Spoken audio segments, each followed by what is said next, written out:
Dario, ano yun? Narinig mo ba yung sigaw ng babae? Shh! Huwag kang maingay. Pupuntayan sila dito. Hindi ba natin tutulungan yung babae? Ano ka ba, Vina? Trabaho ang pinunta natin dito. Ni hindi nga natin alam kung anong klaseng taong humahabol sa kanya. Baka madamay pa tayo. Tingnan mo. Anong klaseng tao yan? Dario, tumawag na tayo ng pulis. Natatakot na ako. Huminahon ka. Baka marinig tayo. Hahayaan na lang ba nating patayin yung babae sa harapan natin? Bakit nila ginagawa yan? Di ko din alam. Pero kung makikialam tayo, baka buhay natin ang kapalit. Anong laban natin sa tatlong lalaki na yan? May dala pa silang mga itak. Dario, ayoko nang makita. Bumikit ka lang. Sa buhay, dala ng kagipitan, ay napilitan tayong magsakripisyo para sa kapakanan ng pamilya. Sa mahal ng bilihin, sa maliit na pasahod na hindi kayang buhayin ang malaking pamilya. Kaya naiisipan nating lumuwas sa ibang lugar upang maghanap ng trabaho at may maipadala sa pamilya. Ngunit paano kung sa pagluwas ninyo sa probinsya ay hindi lang simpleng trabaho ang inyong matutuklasan, kung hindi trabaho na iilan lang ang nakakaalam at isa kayo sa nakakaalam noon? Magsusumbong ba kayo sa mga pulis o mananatiling lihim dahil sa takot at pangamba na kayo naman ang mamatay? Samahan niyo kami sa kwento ng mga aswang na lumuwas sa probinsya para makapagtrabaho. Kayo na ba yung ipinadala ni Mang Ramon na magtatrabaho sa akin? Opo, ma'am. Ako nga po pala si Vina. Ito naman po yung asawa ko, si Dario. Good. Tamang-tama. Kakaalis lamang ng driver namin. Marunong ka naman sigurong magmaneho, Dario. Oo naman po. Mabuti kung ganon. Isang driver lang at isang helper ang kailangan ko.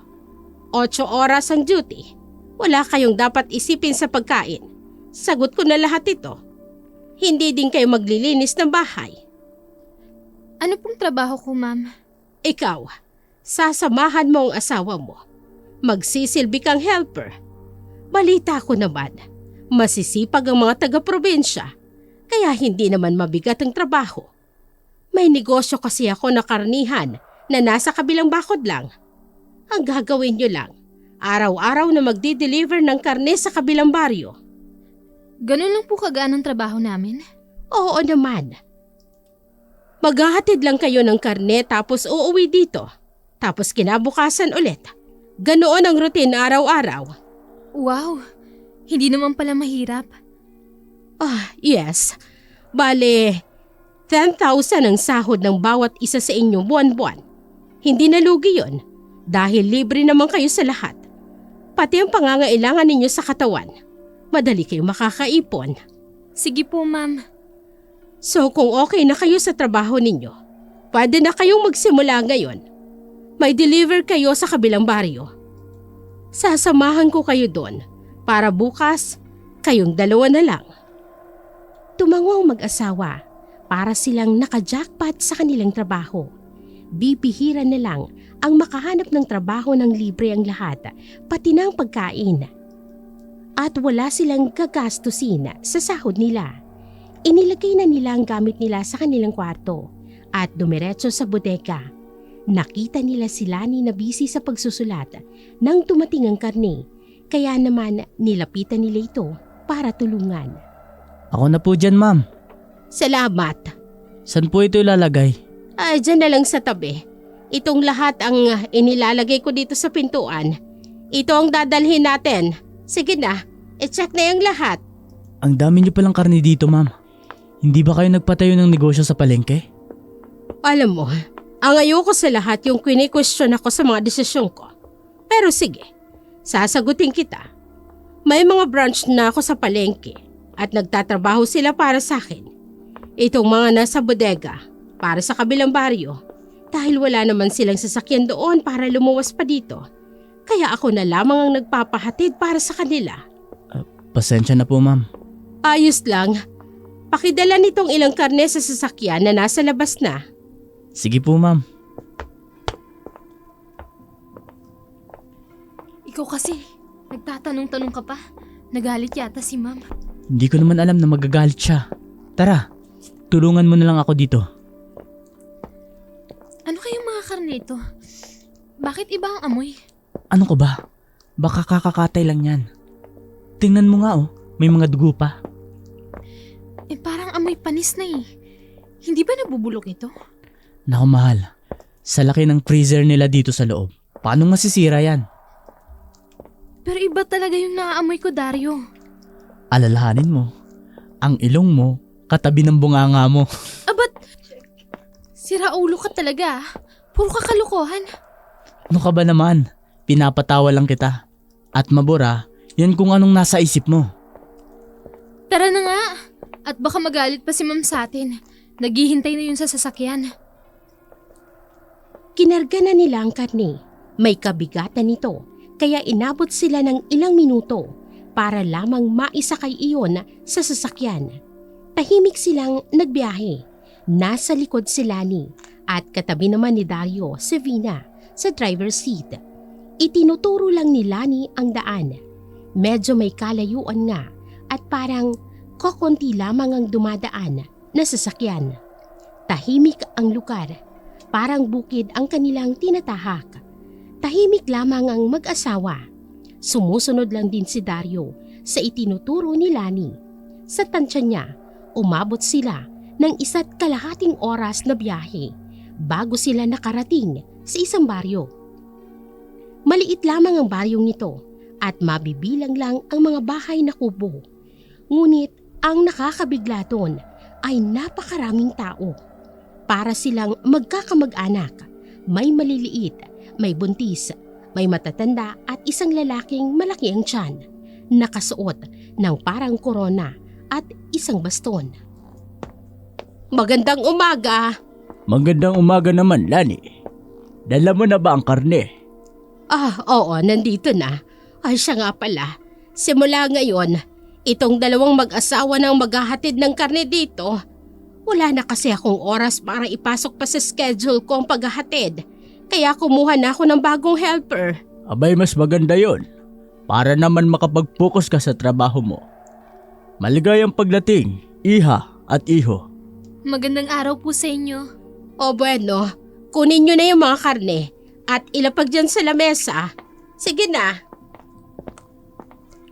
Dario, wala ka bang napapansin? Napapansin ng ano? Tingnan mo, wala man lang silang ibang kapitbahay. Malamang, nasa gitna tayo ng gubat. Yun na nga eh, nasa gitna tayo ng gubat, pero nabubuhay sila dito? Ano ka ba naman?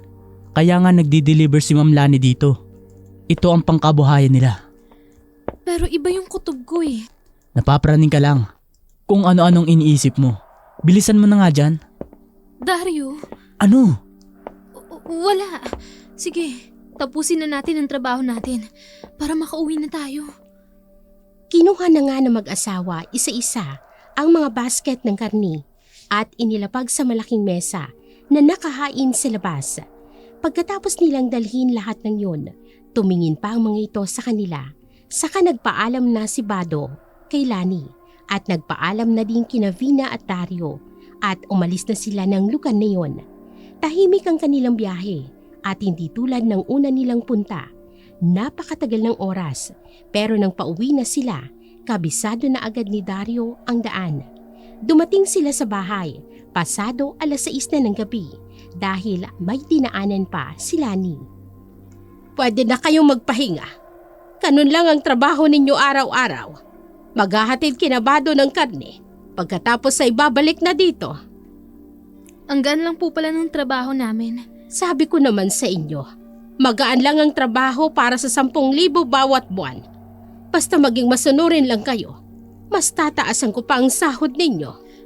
Maraming salamat po, ma'am. Malaking tulong po sa amin ni Dario ito. Mapapadali po ang pag-iipon namin para sa mga anak namin. Kung ganon, maiwan ko muna kayo. May lalakarin pa ako. Madami kasing customer at dadaan pa ako sa palengke. Sige po, ma'am. Mag-iingat po kayo. Oh, Bina. Ayos ka lang ba? Parang namumutla ka. Ha? Oo, Wala to. Iba talaga kasi yung kutob ko eh. Parang may mali. Biruin mo, 10,000 sahod natin sa isang buwan? Ano namang nakapagtataka dun? Para lang maghatid ng ganun kadaming karne? Sa baryo na yun? Kung araw-araw tayong maghahatid sa kanila ng ganun kadaming karne, paano yun? Kakainin nila araw-araw? Purong karne lang? Ano ka ba? Ba't mo pa naiisip yan? Pagkatapos ng trabaho natin, tapos na. Wala na tayong gagawin. Hindi mo ako naiintindihan, Dario. Parang iba kasi yung pakiramdam ko sa mga taong nandun. Bina, hindi mo dapat iniisip ang ganun. Buhay nila yun. Ano naman kung kakain sila ng karne araw-araw? Wala na tayong pakialam dun. Pero kasi... Bina, makinig ka. Kapag nakaipon na tayo at hindi na tayo komportable sa trabaho natin, di aalis na tayo. Uuwi na tayo kasama ang mga anak natin. Baka nga naninibago lang ako. O hindi lang ako sanay sa trabahong magaan lang. Tama ka. Nasanay ka kasing kumita ng malaki sa mahirap na paraan. Pero iba na dito. Wala na tayo sa probinsya na maliit lang ang pasahod kahit napakadami mong ginagawa. Kaya nga tayo lumuwas dito para malaki-laki ang sweldo at magaan sa pagtrabaho. Hindi na muling umimik pa si Vina. Napagpasya na lamang nila na magpahinga na. Maliit na kwarto lang ang ibinigay sa kanila ni Lani. Sapat lang para magkasya sila doon. Kompleto na din ang gamit sa kwarto nila. May ref, cabinet at lutuan pa rin para anytime na pwede silang magluto.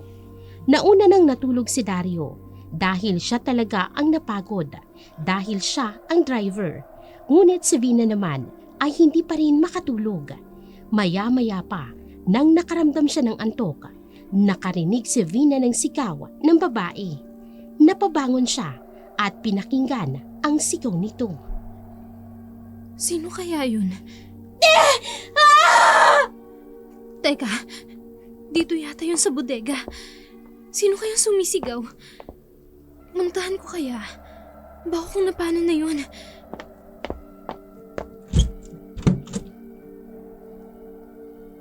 Ma'am Lani, Anong ginagawa mo dito? may narinig po kasi akong sigaw, kaya po ako pumunta rito. Yun ba? Nagtatadtad kasi ako ng karne. Medyo nadaplisan yung kamay ko kaya napasigaw ako. Ganun po ba? Pero hating gabi na po, ma'am. Bakit nandito pa po kayo? Hindi ko na dapat pang sagutin ang tanong mo dahil wala ka naman sa posisyon para gawin yan. Pero sige, tuwing gabi dumarating ang karne. Buong karne at kailangan kong linisan ito. Wala na akong oras para maglinis sa umaga. Bakit hindi po kayo kumuha ng trabahador para dyan? Kini-question mo ba ako? Hindi naman po sa ganun, ma'am. Para hindi rin po kayo mapagod. Concern lang po ako sa inyo. Kaya ko pa naman. Isa pa, matagal ko nang ginagawa ito. Pwede niyo naman po kaming utusan, ma'am. Hindi na kailangan. Ibang trabahong ipinagagawa ko sa inyo. Magpahinga ka na at kailangan ko pang tapusin ito. Oh, ano pang tinutunganga mo? Pasensya na po, ma'am. Sige po, maiwan ko na po kayo. Bumalik na sa kwarto si Vina, pero iba pa din ang kanyang pakiramdam. Pagdating niya sa kwarto nilang mag-asawa, mahimbing pa rin ang tulog ni Dario. Kaya naman tumabi na si Vina at saka natulog. Kinabukasan, maaga silang ginising ni Lani dahil kailangan na naman silang mag-deliver ng karne sa kabilang baryo. May napansin naman si Vina sa kamay ni Lani, kaya agad niya itong kinausap. Ma'am Lani? Bakit? Ma'am, ano po yung nasa kamay niyo? Eto ba? Wala to. Sigurado ka po. Parang kagat yan ng ngipin ng tao. Hindi. Huwag mo nang pansinin yan. Sige na, lumakad na kayo para makauwi kayo ng maaga. Sige po, ma'am. Ano pa po yung dadalhin namin? Ito, lahat ng cooler na ito may laman ng karne. Nasa 30 ang cooler yan. Ingatan ninyo. Sige po, ma'am. Hindi ko na kayo masasamahan pa At madami pa akong gagawin. Kayo na ang bahala dyan. Kailangang maihatid yan sa baryo ni Bado. Sinunod na nga ang sinabi ni Lani. Sinakay nila sa sasakyan ang 30 cooler na hindi naman ito malaki. Sakto lamang at kayang dalhin ng 2 tao. Habang nasa biyahe, napansin ni Dario ang pagiging tahimik ng kanyang asawa. Noong una, iniisip niya na baka pagod lamang ito o hindi pa rin sanay sa trabaho. Pero nangangalahati na sila sa daan ay tahimik pa rin ito. Tila ba may matinding iniisip. Agad naman niya itong tinawag at gaya ng inaasahan niya, parang hindi pa rin siya nito naririnig. Hoy, Vina! Ha? May sinasabi ka? Kako, kung okay ka lang ba? Kanina ka pa tahimik ka. Wala naman. Iniisip ko lang yung mga anak natin. Sigurado ka ba? Kilala kita, Vina. Alam kong hindi lang yan tungkol sa mga anak natin. Sabihin mo na sa akin ang totoo. Hindi ako komportable sa trabaho natin. Ano ka ba? Bakit naman? Magaan lang ang trabaho natin. Kapag naihatid na natin ang mga to, pwede na tayong magpahinga. Alam ko. Pero hindi ganun ang ibig kong sabihin. Tungkol pa din ba to? Dun sa pagdududa mong kakaibang negosyo ni Ma'am Lani. Hindi mo ako masisising mag-isip. Lalo pa sa narinig ko kagabi. Anong narinig mo? May sumisigaw ng tulong. Kaya nilapitan ko. Pero doon sa bodega ni Ma'am Lani. Ano? Lumabas ka kagabi? Hindi ako makatulog eh. Pagdating ko dun, andun si Ma'am Lani. Nag-iihaw ng karne. Yun naman pala eh. Ano namang nakakaduda dun? Nag-iihaw siya ng karne sa hating gabi? Siguro, para hindi na siya mapagod sa umaga. Hindi mo ako naiintindihan, Dario. Talagang hindi kita maiintindihan. Kasi nga, paranoid kang masyado. Hindi naman ako magkakaganito kung wala akong napapansin. Isa pa, kanina yung kamay niya, parang kinagat ng ngipin ng tao. Ay nako, bala ka nga Vina. Basta mag-focus na lang tayo sa pagtatrabaho natin. Hindi na muling sumagot si Vina. Tahimik na lang nilang binahe ang baryo. Ilang minuto pa, nakarating na sila sa baryo. At tulad ng dati, sinalubong sila ni Bado. Ganoon pa rin ang suot nito. At pati na rin ang mga kasamahan nito na tila ba hindi nagbibihis. Lumapit si Dario at nagbigay bati. Sa kanya isa-isang inilapag ang mga kuler na naglalaman ng karne. Tumulong na din si Vina sa paglapag ng mga karne para matapos na nila at makauwi sila na maaga. Maya-maya lang, may biglang kumagat sa paa ni Vina. Napasigaw siya dahil sa sakit. Aray! Vina! Bakit mo ko kinagat? Vina! Bata lang yan! Bata, Dario! Kung bata yan, bakit niya ako kakagatin? Ang sakit! Halika! Anong nangyayari dito? Kaninong anak po ba yan? Tingnan niyo po yung ginawa sa akin. Kinagat niya ako sa paa. Aray ko! Nako Ine, pasensya na. Ipasok yung batang yan. Ay iha, pasensya ka na. Aray ko, ang sakit. Ay halika, gagamutin namin ang sugat mo sa loob. Medyo malalim ang pagkakakagat sa paanan mo. Pero maaayos naman yon. Maghihilom din yan. Bakit ka pala kinagat ng batang yon? Hindi ko po alam. Kinuha ko lang naman yung cooler na may lamang karne para dalhin dito. Bigla na lang pong may kumagat sa akin. At pagtingin ko, isang batang lalaki. Sino po ba yon? Ay baka isa sa mga kasamahan namin dito. Ako na ang humihingi ng pasensya sa iyo. Siguro dahil gutom lang siya, kaya niya nagawa yon. Kung nagugutom po siya, bakit ako pa ang naisipan niyang kagatin? Hindi sila sanay makakita ng ibang tao. Kami na nabubuhay sa baryong ito ay kailanman hindi lumabas o lumuwas sa bayan. Kaya siguro nagawa niya yon dahil akala niya ang mga tao ay isang pagkain.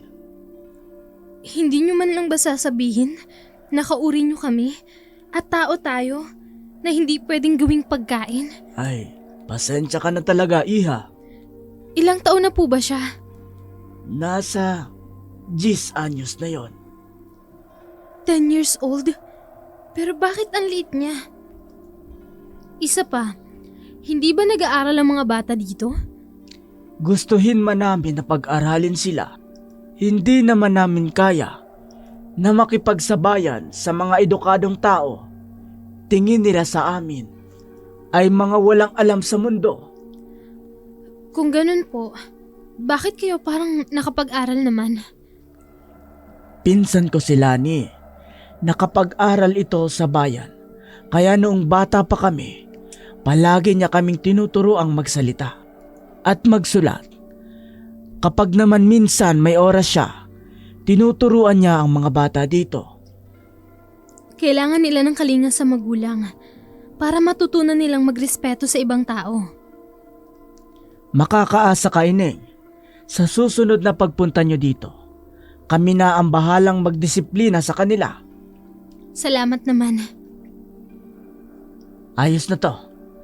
Pwede na tong galawin. Parang nawala nga yung sakit ng pagkakabao ng ngipin niya. Ang galing niyo naman manggamot, Mang Bado.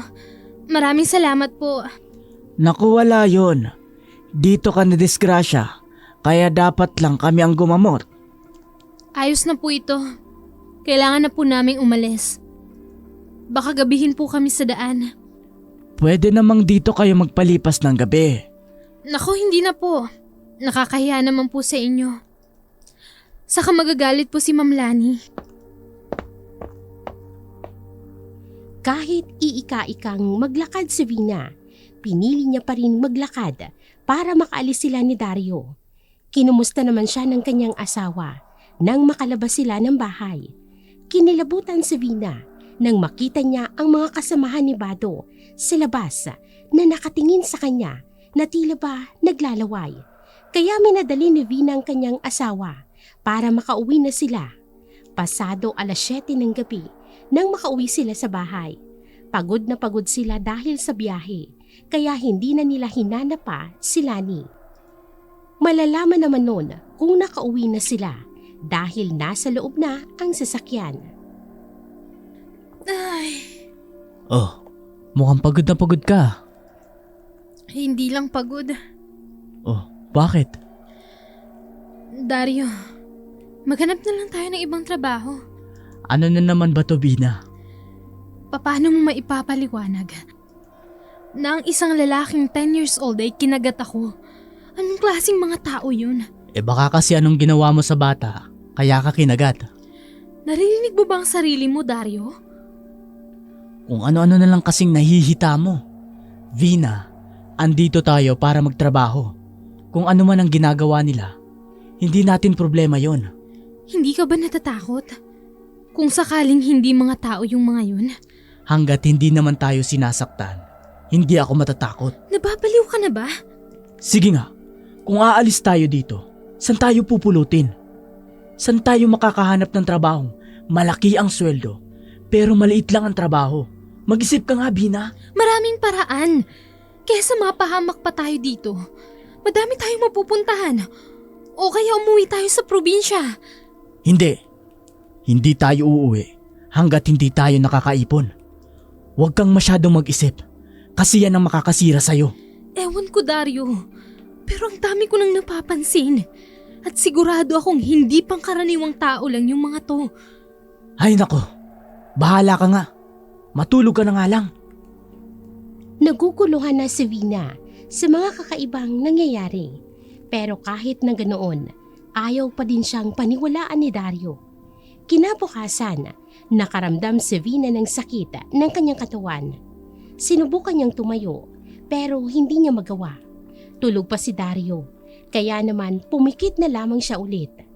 Nakaramdam na lamang siya ng parabang may gumagalaw at nang pagdilat niya, nakita niya si Dario na may dala-dalang itaka. Pinikit-pikit niya pa ang kanyang mga mata hanggang sa hindi niya napigilan at bigla na lamang siyang napasigaw. Vina! Vina! Vina, gumising ka! Dario! Nananaginip ka. Naku, ang init mo. Masama ang pakiramdam ko, Dario. Huwag ka nang sumama sa akin sa trabaho bukas. Ako na lang maghahatid. Hindi. Kaya ko pa naman tumayo. Ayokong mag-isa ka lang napupunta doon.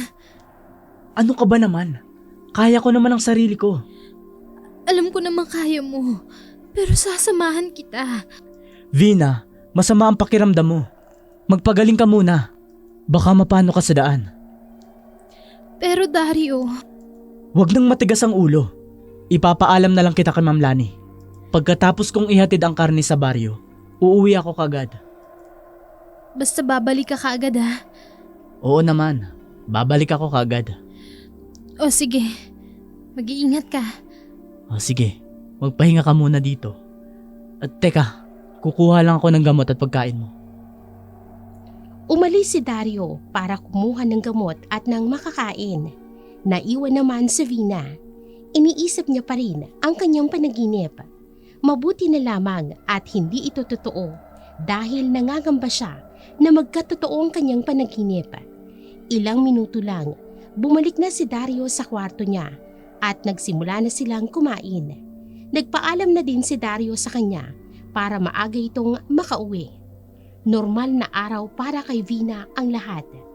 Pero nang sumapit ang 12:00 ng tanghali, may narinig si Vina na kalusko sa bodega. Kahit masama ang kanyang pakiramdam, pinilit niya pa rin bumangon. Tiningnan kung may nahulog ba. Pagpasok niya sa bodega, amoy na amoy niya ang isang malansang dugo. Ano ba naman to? Bakit ang baho-baho dito? Ang lansa pa. Siguro dahil sa masama lang ang pakiramdam ko. Kaya kung ano-ano na lang yung naaamoy ko. Teka, ano to? Baka ito yung mabaho.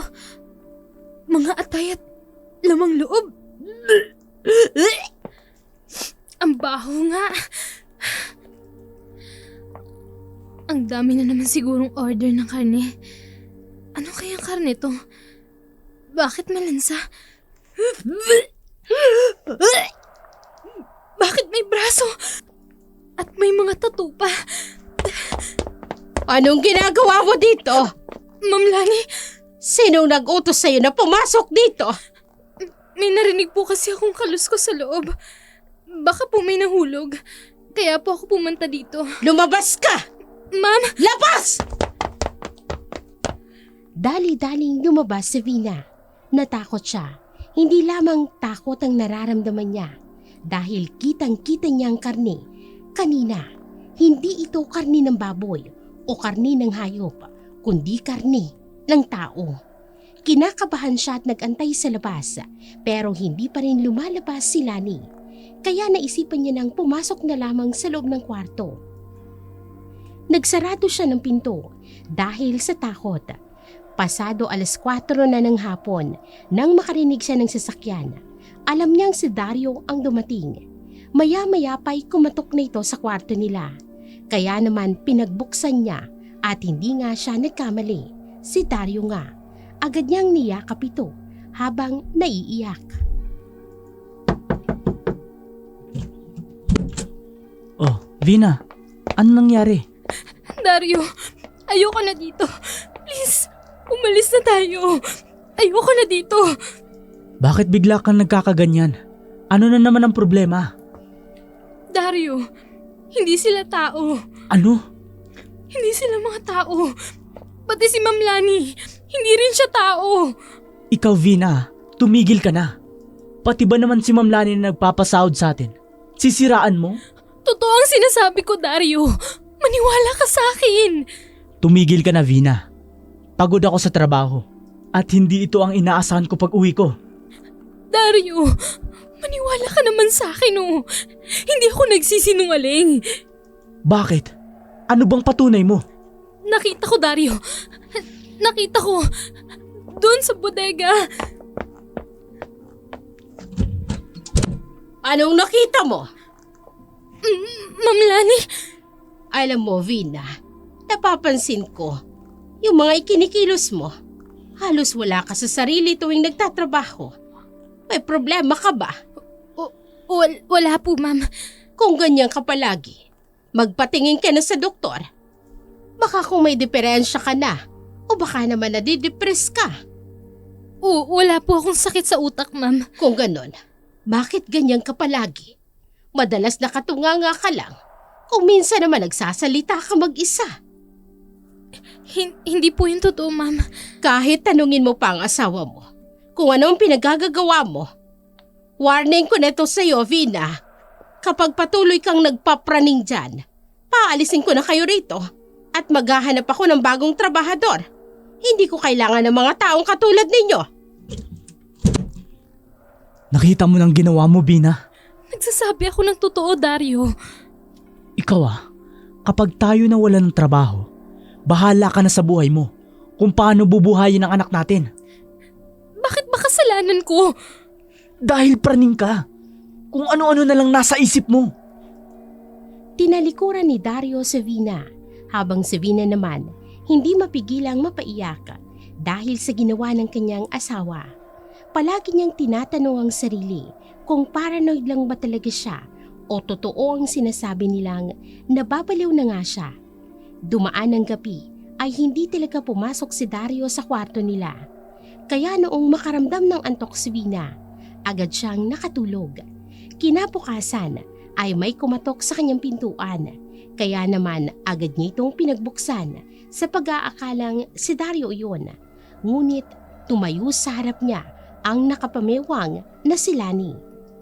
Ano? Pagtatrabaho ka pa ba sa akin o tutungangan ka na lang dyan? Ma'am Lani, Ando na sa sasakyan si Dario. Kanina ka pa niya ginigising pero hindi ka lumalabas. pasensya na po. Kagigising ko lang po kasi. Sabihin mo sa akin, kung hindi mo na kaya magtrabaho, para naman mapalitan kita. Yung asawa mo gusto pa rin magtrabaho sa akin. Kahit ngayon, papalitan na kita. Huwag po ma'am. Kailangan po namin ng trabaho. Kung ganon, itigil mo ang napakawalang kwento mong kwento. Ang dami nang dumaan sa akin ng mga workers. Pero ikaw yung napakareklamador. Vina, ipapaalala ko lang sa'yo. Pinapasahod ko kayo ng tama kahit napakagaan ang trabaho ninyo. Kaya sana naman magtrabaho kayo ng maayos. Opo ma'am. Pasensya na po talaga. Ang ayos ng mga karneng ibinibenta ko. E di sana kung totoong bintang mo, matagal nang ipinasara ang negosyo ko. Sorry po talaga ma'am. Baka po totoo yung sinasabi nyo. Baka po napaparaning lang talaga ako. Bumaba ka na. Naghihintay na ang asawa mo sa labas para maaga kayo makauwi. Lumabas na nga si Vina at dumiretso sa sasakyan. Hindi niya na nagawa pang maligo dahil sa pagmamadali. Tahimik lamang ang biyahe nila. Alam naman ni Vina na galit pa rin si Dario sa kanya dahil kilala niya ito. Ilang sandali pa lang, nakarinig si Vina ng pagtikim ni Dario at sa kanito binasag ang katahimikan. Siguro naman ayos ka na ngayon. Dario, Vina, asawa kita. Hindi naman siguro kita ipapahamak kung totoo lahat ng sinasabi mo. Kung nakakapansin ka ng ganyan, bakit ako hindi? Bulag ba ako? O bingi? Dahil hindi ko nakikita o naririnig ang mga nakikita mo. sorry Dario. Gusto kitang pakinggan. Gusto ko maniwala sa sinasabi mo. Pero, ni katiting ng nakikita mo, ay wala naman akong napapansin. Baka nga pagod lang ako araw-araw. Kaya kung ano-ano na lang yung nakikita ko. Oo, kasalanan ko na Dario. Vina, kung nakikita ko lang ang sinasabi mo, ako pa mismo ang mag-aalok sa'yo na umuwi na tayo at aalis na tayo sa trabahong ito. Pero wala naman akong nakikita. Patawad Dario. Hayaan mo. Susubukan kong pigilan ang pagkaparaning ko. Kapag nakaipon na tayo, hindi mo na kailangan magkalat ng ibang kwento Dahil aalis na tayo at babalik na tayo sa mga anak natin. Kunting tiis na lang. Salamat sa lahat, Dario. Sabay nating tatapusin ang nasimulan natin para sabay din tayo makaalis at mamuhay ng payapa. Makakaasa ka, Dario. Niyakap ni Dario ang kanyang asawa at maging si Vina naman ay yumakap din pabalik. Dahil nagugutom na sila, naghanap muna sila ng karinderya. Dahil patungong bukid ang kanilang daan, wala silang makitang karinderya. Maliban na lang sa nag-iisang tindahan na nakatayo sa gilid ng malawak na daan. Pumarada ang mag-asawa, pero ang inaakala nilang tindahan ay hindi pala. Parang bahay ito ng isang albularya. Dahil madami ang kung ano-anong mga dahon na nakasabit sa labas ng bintana ng bahay nito. Akmang aalis na sila nang marinig nilang boses ng isang matanda. Nawawala ba kayo, iha? Iho! Magandang gabi po. Naghahanap po kasi kami ng karinderya o kaya naman tindahan. Akala namin tindahan tong bahay nyo. Pasensya na po. Aalis na po kami. Sandali! Ay, tumuloy muna kayo. Po, Tuloy kayo sa bahay. At lumalala ng sugat ng kasama mo. ano pong sugat? Pumasok na muna kayo. Halik kayo rito. Maupo kayo. Iha, maupo ka. Akin ang paa mo.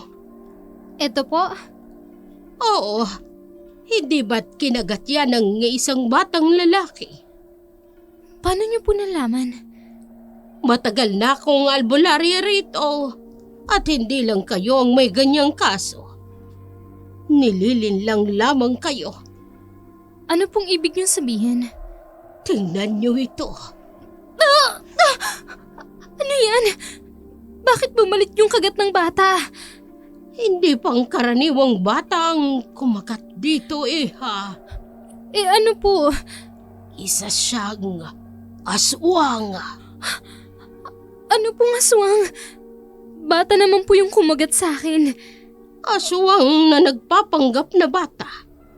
Nililin lang nila kayo. Sa mga mata ninyo ay maayos na ang sugat mo. Pero sa mga tulad naming albularyo, nakikita namin ang hindi nakikita ng mga normal na kagaya ninyo. Ibig niyo pong sabihin, mga aswang ang mga nakatira doon? Matagal ko nang sinusubaybayan ng mga aswang sa baryo na yan. Hindi ko sila kayang labanan ng sabay-sabay. Teka lang po. Kung totoo po yung sinasabi nyo, bakit hindi po nila kami kinakain? Dahil napapakinabangan pa nila kayo. At wala pa kayong nakikitang kakaiba sa kanila. Isipin ninyo ang mga taong pinalitan ninyo. Na akala ninyo ay kusang umalis. Pero hindi.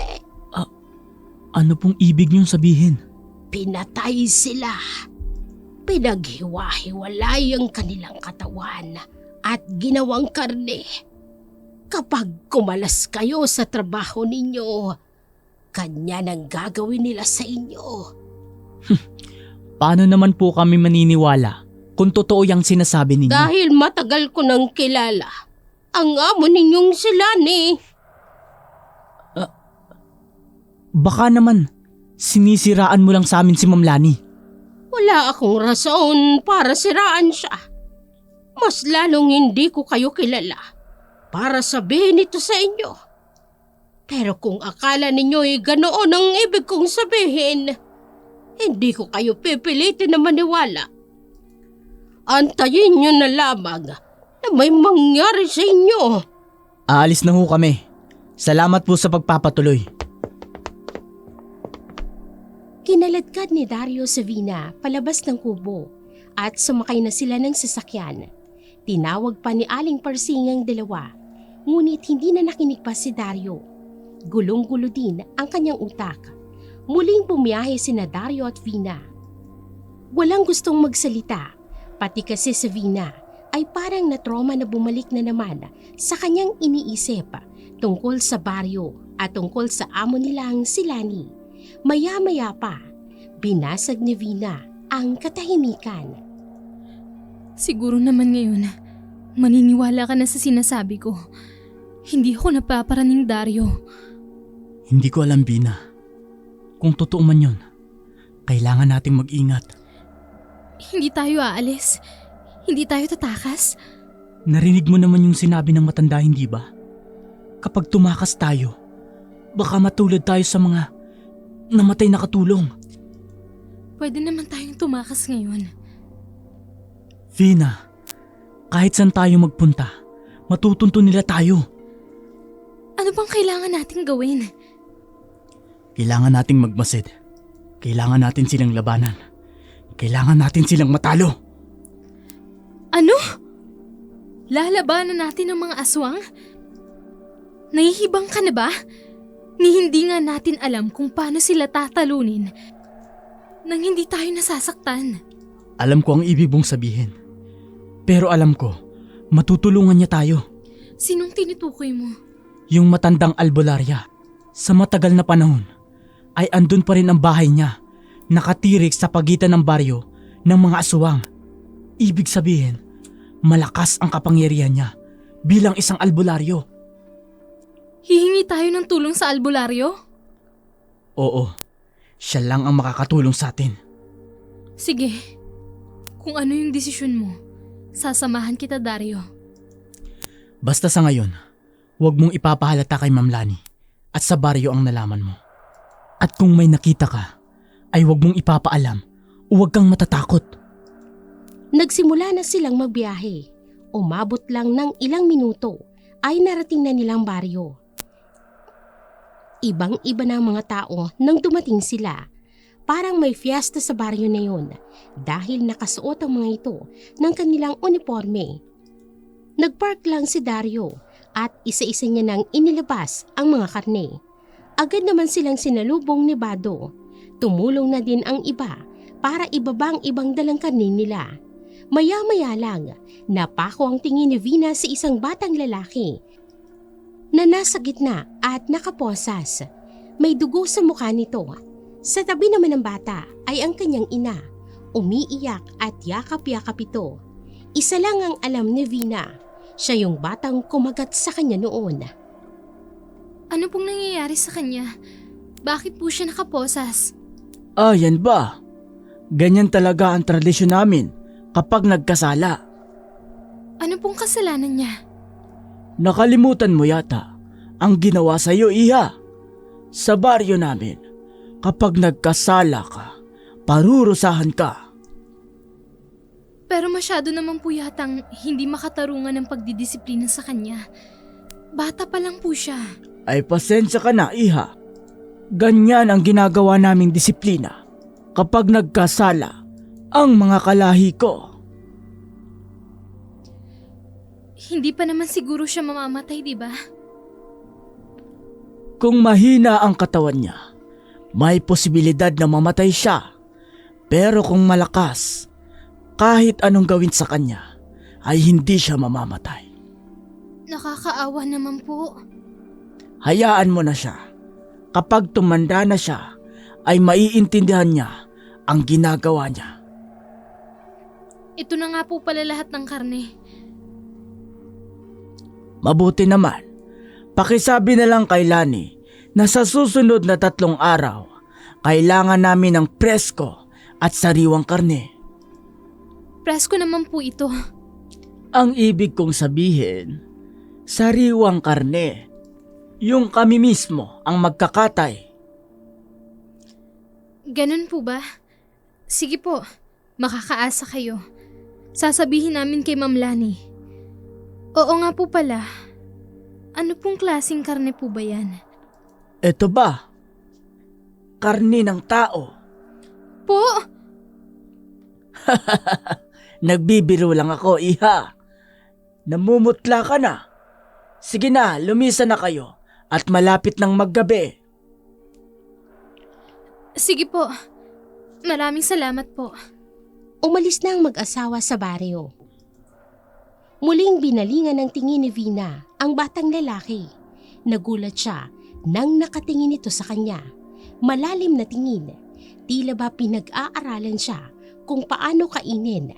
Sa takot ni Vina, nagmamadali siyang sumakay ng sasakyan at maya-maya lang, pumasok na din sa driver's seat si Dario.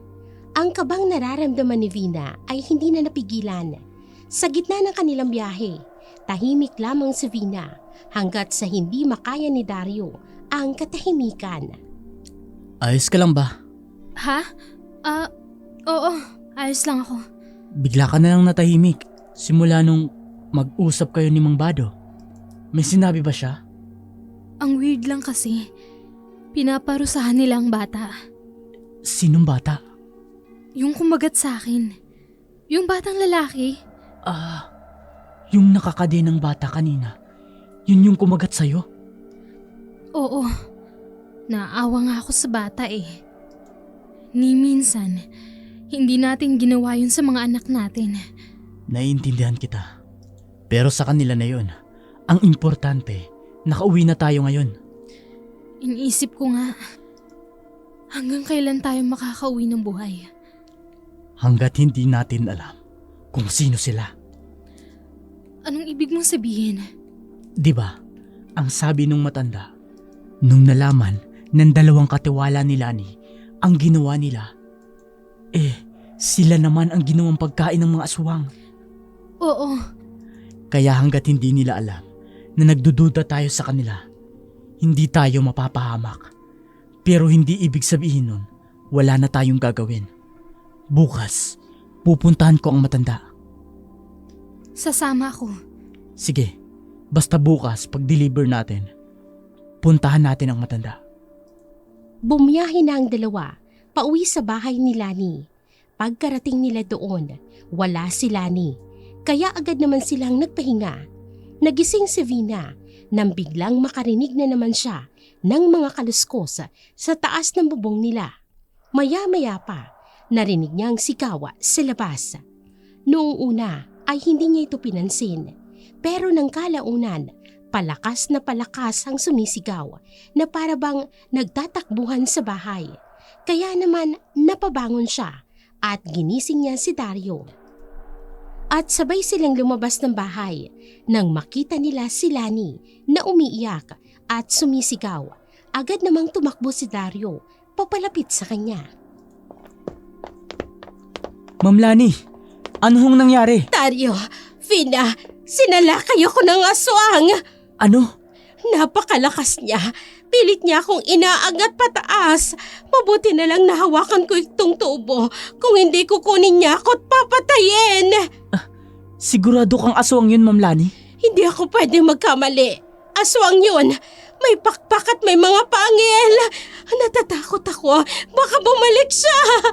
Sandali, titingnan ko sa labas. Vina, ikaw muna ang bahala kay Ma'am Lani. Hindi ko akalain na totoong mga aswang. Akala ko sabi-sabi lang ng iba. Hindi ba kayo nasaktan, ma'am? Hindi naman. Mabuti na lang at nakuha ko agad itong pamalo. Natatakot na talaga ako, Vina. Huwag kayong mag-alala, ma'am. Andito naman po ako at ang asawa ko. Pero hindi po namin mapapangako na mahuhuli namin yung aswang. Sana lang mamatay na ang aswang na yon. Ano naman pong motibo niya para salakayin ka niya? Dito pa sa mismong bahay niyo. Hindi ko alam. Wala naman akong kaaway sa labas. Hindi naman ako mahilig makipagkaibigan. Dario, nahanap mo ba ang aswang? Hindi, Ma'am eh. Baka nalaman niyang gising na ang mga tao. Kaya umalis siya. Matulog na lang po ulit tayo, Ma'am. Natatakot ako. Baka balikan niya ako. Isasarado ko na lang ho lahat ng pintuan. Matulog na po kayo ulit, Ma'am. Bukas na bukas, magtatanong-tanong ako tungkol sa mga aswang. Salamat sa inyo, ha? Sana nga'y mamatay na ang aswang na yan. Salot sila sa bayan natin. Sige po, Ma'am Lani. Magpahinga na po kayo. Salamat din sa inyo. Kung hindi kayo nagising, baka napatay na ako ng mga aswang. Nakikita nila Dario at Vina ang takot sa mga mata ni Lani. Parang hindi ito takot at nagpapanggap lamang kung hindi takot na baka kung anong mangyari sa kanya. Inihatid na mag-asawa si Lani. Sinigurado din nila kung nakasarado ang bintana at lahat ng pwedeng pasukan ng aswang ay inilak nila para sa seguridad ng kanilang amo. Iniwan nila si Lani nang masigurong nakalak na ang lahat ng kwarto, saka sila bumalik sa kanilang kwarto. Naguguluhan na tuloy ako. Parang nagsasabi ng totoo si Ma'am Lani. Baka nga, haka-haka na lang natin ang sinasabi nating aswang siya. Nakita ko din sa kanyang mga mata yung takot kanina. Pero hindi dapat tayo makasiguro. Hindi natin sila kilala. Tama ka. Madaling manlin lang ang mga aswang para hindi sila mapagkamalan. Maaaring tama ang hinala natin. Maaaring hindi. Isa lang ang paraan para malaman natin yung totoo. Kailangan nating makausap ang matandang yun sa lalong madaling panahon. Oo. At gusto ko na din matutunan kung paano labanan ang mga aswang. Sigurado akong may panlaban ang matandang yun. Sige, huwag kang mag-alala. Kung ano man ang desisyon mo, nasa tabi mo lang ako. Pero kung hindi mo talaga kaya makipaglaban sa mga aswang, kahit ako na lang. Hindi kita pwedeng pabayaan. Sabay tayong pumunta dito. Sabay tayong makakaalis dito. Salamat, Bina. Pinapalakas mo ang loob ko. Matulog na tayo, Dario. Para bukas, maaga tayong makaalis at makapunta sa matanda. Nakatulog na nga ang mag-asawa. Hindi pa din nila nakalimutang isipin na baka nga ang utak lang nila ang nagsasabing aswang si Lani. Kinabukasan, nagising sila ng maaga. Hindi nila mahanap si Lani. Kaya naman isa-isa na lang nilang ikinarga ang mga cooler na naglalaman ng karne. Nasa gilid lang ito ng bodega. Sa ganoong paraan, alam nilang yon ang mga karne na ihahatid nila sa baryo. Sinakay nila ang mga ito at nagsimulang magbiyahe. Maya-maya lang, narating nilang bahay kubo ng matanda. Nakita nila itong nagwawali sa gilid ng kalsada. Bumaba ang mag-asawa. Bago pa man sila tuluyang makalapit, nagsalita na ang matanda. Alam kong babalik kayo rito. Pumasok kayo. Hindi na po kami magpapaligoy-ligoy pa. Kaya po kami pumunta dito. Dahil kailangan namin ng tulong. Alam kong darating ang araw na may taong lalapit dito para matigil ng kasamaan ng mga aswang. Paano po ba talaga napunta ang mga aswang dito, sa bayan na to? Ang mga aswang na nakatira sa baryong yun ay matiglaag nun. Matiglaag nun? May uri pa pala ng mga aswang? Oo naman, iho. Iba-ibang klase ng mga aswang. Katulad rin nating mga tao. May mga Muslim, may Kristiyano, at kung ano-ano pa. Ano po ba ang mga matiglaag nun? Isang uri ng mga aswang na kumakatay ng mga patay. Pero kadalasan, mas gusto nilang buhay para kunin ang mga lamang loob. Nakakatakot naman pala yan. Paano kaya natin sila malalabanan? Kahit iba-ibang uri ng mga aswang, iisa lamang ang kanilang kahinaan. Ano naman po yun? Ang kalamansi. Taglay nitong pagtigil sa pag-atake ng aswang. At ang latigo ang siyang pangontra sa mga aswang. Paano po natin sila matatalo? Gayong napakadami nila. Hindi naman ang baryong kailangang salakayin para mapaalis sila. Sino po? Ang taong nagbibigay sa kanila ng pagkain. Yon ang dapat nating matalo. Si Ma'am Lani? Siya nga. Pero kagabi, sinalakay po siya ng mga aswang. Ang mga aswang, kayang maganyong tao. Kayang takutin ang sarili. At kayang manlinlang ng tao. Para sa huli, sila ang magmukhang biktima. Tama nga si Bina. Maaaring nililinlang lang kami ni Ma'am Lani para hindi namin siya paghinalaan. Ano pong mangyayari kapag natalo namin si Ma'am Lani? ang baryo ng mga aswang ay mawawala Bakit naman po? dahil lilisanin nila ito. Wala na silang mapagkukunan ng pagkain, kaya aalis sila at lilipat ng ibang lugar. Ibig sabihin, hindi natin sila mapapatay? Madami pang mapapahamak kapag lumipat lang sila ng tirahan kung hindi natin sila tatapusing lahat. Oo. Lahat ng lugar dito ay may mga albularya. Hindi natin kayang mapatumbang buong angka ng mga aswang. Kaya paunti-unti silang mauubos. Dahil ibig sabihin noon, mauubos ang uri ng mga aswang.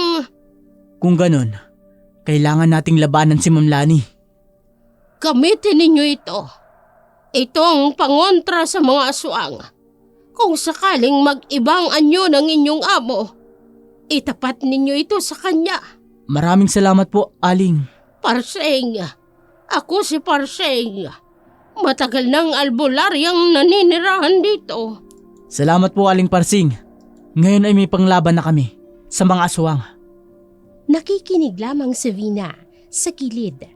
Ayaw niya kasing sirain ang pag-uusap ni Dario at ng albularya.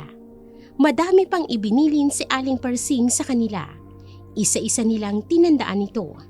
At kung papaano nila labanan ng aswang, lalong-lalo na si Lani na nagpapanggap lamang ng isang tao.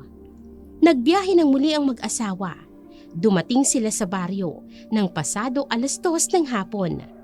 Agad naman silang sinalubong ni Bado kasama ang iba pang mga katiwala nito at isa-isa nilang kinuha ang karga nilang mga karne. Saka naman nilapitan ni Bado sina Vina at Dario. Mukhang natagalan kayo sa paghatid ng karni dito. Pasensya na po kayo. Nasiraan lang po kami ng sasakyan. Sa pagkakaalam ko, ay walang nag-aayos ng sasakyan sa dinadaanan nyo. Ako na lang po ang nag-ayos. Hindi naman siya masyadong nasira. May wirings lang na kailangang ayusin. Ay ganun ba? Akala ko kasi hindi na maihahatid ang karni dito. Ibang karni na lang sana ang kakainin namin. Ay, naku po sir. Kami na po ang humihingi ng pasensya sa inyo. Hayaan niyo po bukas na bukas. Aagahan po namin. Ay mabuti naman. Masama akong magalit. Tingnan mo ang kasamahan ko. Gutom na. Baka mamaya, kayo ang kainin namin. Ano po? Wala iho. Salamat sa mga karning dinala ninyo. Sige po. Aalis na po kami. At baka gabihin kami. Siguraduhin nyo lang bukas na maaga nyong maihahatid ang karne. Opo. Makakaasa po kayo. Hindi ba kayo natatakot sa amin? Wala naman po dapat kaming ikatakot sa inyo. Matapang ka, bata. Siguraduhin mo lang na hindi uurong yung bayag mo. May gusto pa po ba kayong sabihin? Ay wala naman iho. Baka lang kasi naiilang kayo sa amin. Huwag po kayong mag-alala. Nagtatrabaho lang po kami ng maayos ng asawa ko. Maghahatid po kami ng karne dito at uuwi agad. Ay mabuti naman kung gano'n. Focus kayo sa pagtrabaho ninyo, hindi sa ibang bagay, para hindi kayo mapahamak. Nagmamadaling umalis ang dalawa. Nakaramdam din si Dario ng takot dahil sa mga binitawang salita ni Bado. Hindi niya akalain na sasabihin nito sa kanya na dati ay sa asawa niya lamang naririnig. Nanginig pa ang kamay niya habang nagmamaneho. Mabuti na lamang at medyo malayo na sila kaya naman nakahinga sila ng maluwag. Maya-maya pa napahinto ang sasakyan nila nang may nakita silang nakahiga sa gilid ng daan. Agad naman na lumabas ang mag-asawa at tiningnan ang taong yon. Nagulat sila nang makitang si Aling Parsing. Tirik ang mga mata at duguan. Dario! Hayop sila! Pinatay nila si Aling Parsing! Kailangan nating umalis. Delikado na ang buhay natin pareho. Wala silang awa Dapat silang mamatay. Nababaliw ka na ba? Marami sila. Kahit nga si Aling Parsing na madami na ang kanyang proteksyon, nagawa pa nilang patayin. Tayo pa kaya? Tumakas na tayo, Dario. Kahit naman tayo tumakas, mahanap at mahahanap pa din nila tayo. Wala tayong ligtas. Kaya mas mabuti pa, lumaban na lang tayo. Kaya kahit papano, may mauubos tayo. Hindi ko kaya, Dario. Marami sila. Oo, marami sila. Pero mas malakas at malaki ang pananalig natin sa Diyos. Hindi niya tayo pababayaan. Halika na. Umalis na tayo, Dario. Dalhin muna natin si Aling Parsing sa bahay niya. Wala na siya. Patay na siya. At hindi na siya mabubuhay. Oo, alam ko. Pero hindi kaya ng konsensya ko. Naiwan na lang siya dito.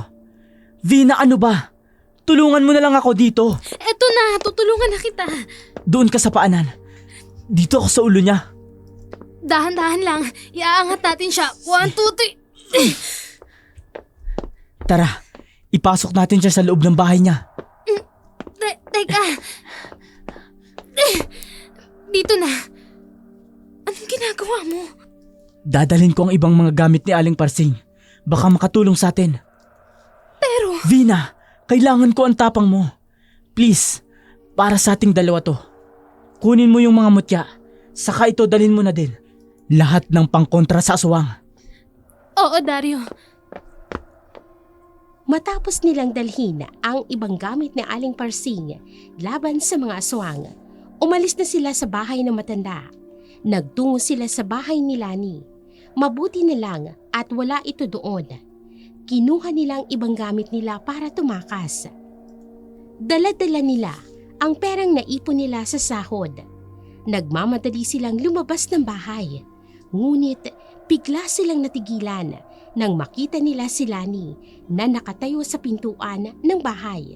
Tumitig ito sa kanila. Unti-unting nakaramdam ng takot si Vina, kaya agad siyang napahawak sa kanyang asawa, habang si Dario naman ay nakipagtitigan kay Lani. Mukhang hindi ako na-inform na aalis na kayo sa bahay ko. Uuwi na kami ng probinsya. Nakalimutan niyo na ba? Hindi pa tapos ang kontrata ninyo. May karapatan kaming tumigil sa pagtatrabaho. At anong dahilan? Hani kayo, pag-usapan natin. Hindi na kailangan. Alam na namin ang sikreto mo. Talaga ba? Ang pangungulekta ko ng patay at pumatay ng tao para gawing karne ay alam niyo na pala. Bakit mo to ginagawa? Matagal ng panahon na naninirahan kami sa bukid. Halos hindi na nga kami lumuluwas para kumain ng tao. Pero anong ginagawa niyong mga tao? Kayo ang nagtulak sa amin para pumatay. Sinunog ninyo ang bukid. Madami sa kalahi ko ang namatay. Wala kaming alam sa nangyari sa inyo. Bakit kami nadadamay? Pinigyan ko kayo ng trabaho. Ni minsan hindi namin kayo sinaktan. Pero ito ang igaganti nyo. Nakipagsabwatan kayo sa albularya para lamang ubusin kami. Mga hayop kayo.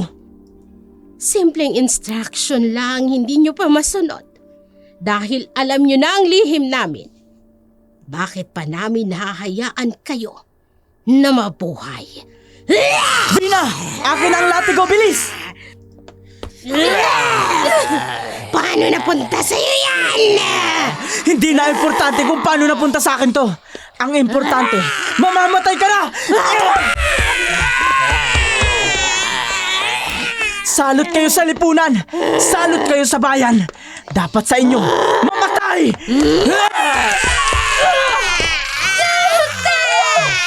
Tulungan mo!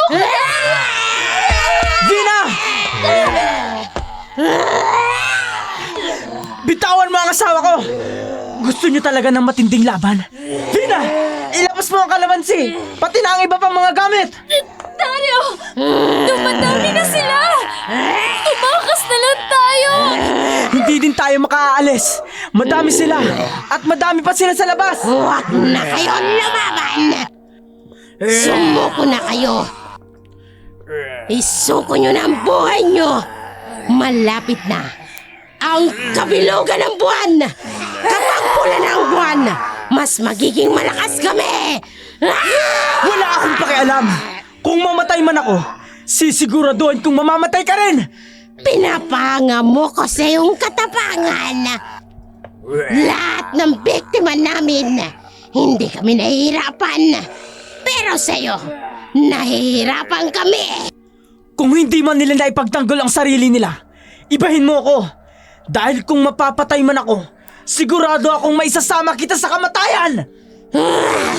Masyado kang mayabang! Mamamatay na kayo! Sa likod mo!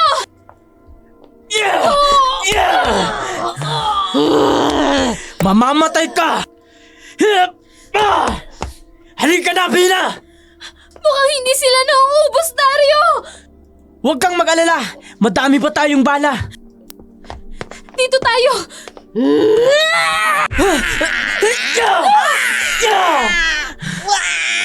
Gusto mong mauna? Sige! Pagbibigyan kita!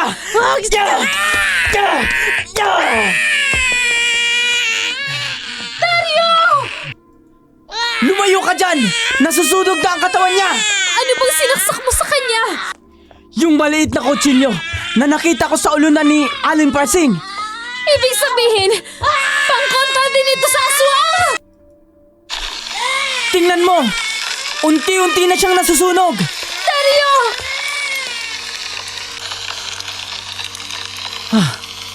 Patay na siya!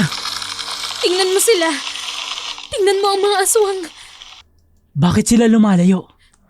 Ito na yata ang sinasabi ni Aling Parsing. Sila niyang kailangan nating matalo at mapatay.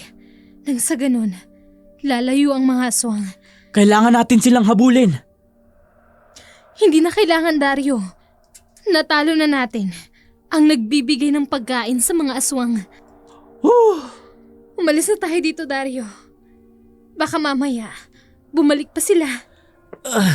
Ang sakit ng katawan ko. Halika, kumapit ka sa akin. Hawakan mo ang balikat ko. Sigurado ka bang kaya mo? Oo naman. Ako pa ba? Napagod ako. Dahil nag-alisa ng mga aswang noong napatay ni Dario Silani, napagpasyahan na mag-asawa na umalis na sa lugar na yun. Dinala nila ang sasakyan ni Lani. Medyo malayo-layo ang biyahe nila pauwi sa kanilang probinsya. Pero nang makalayo na sila doon, ay nakawala ang kanilang hininga dahil sa mga pangyayaring iyon. Lumipas ang mga araw. Simula nang mangyaring bagay na yun, naging normal uli ang buhay ni Dario at ni Vina. Kasama ang kanilang mga anak sa tulong ng kanilang naipong pera, nakapagpatayo si Vina ng maliit na negosyo sa probinsya nila. Wala kasi mga tindahan doon, kaya naisip ni Vina na magnegosyo ng sari-sari store para na rin makatulong sa iba. Mabuti na lang at hindi tayo napahamak doon. Hindi talaga tayo pinapabayaan ng Diyos. Kasama natin siya, kaya tayo nabuhay. Sa bagay, tama ka. Wala namang nananalong kasamaan laban sa kabutihan. Mabuti na lang at may isang albularya na tumulong sa atin. Kahit na buhay niya ang naging kapalit. Ay, masaya na siguro si Aling Percy ngayon kung nasaan man siya. Ano na kayang nangyari doon sa bahay? Wala ka bang balita? Tinanong ko yung nagpasok sa atin. Nabalitaan niya na may mga pulis daw na dumating doon. Hindi ba tayo hinahanap? Hindi naman daw. Matagal na palang under investigation ang bahay ni Ma'am Lani dahil nagbebenta sila ng illegal na karne. Tapos hindi nila alam na karne pala yun ng tao. Nai-imagine ko tuloy na tao yung kinakain nila. Nasusuka na ako. Hayaan mo na. At least wala na tayo doon.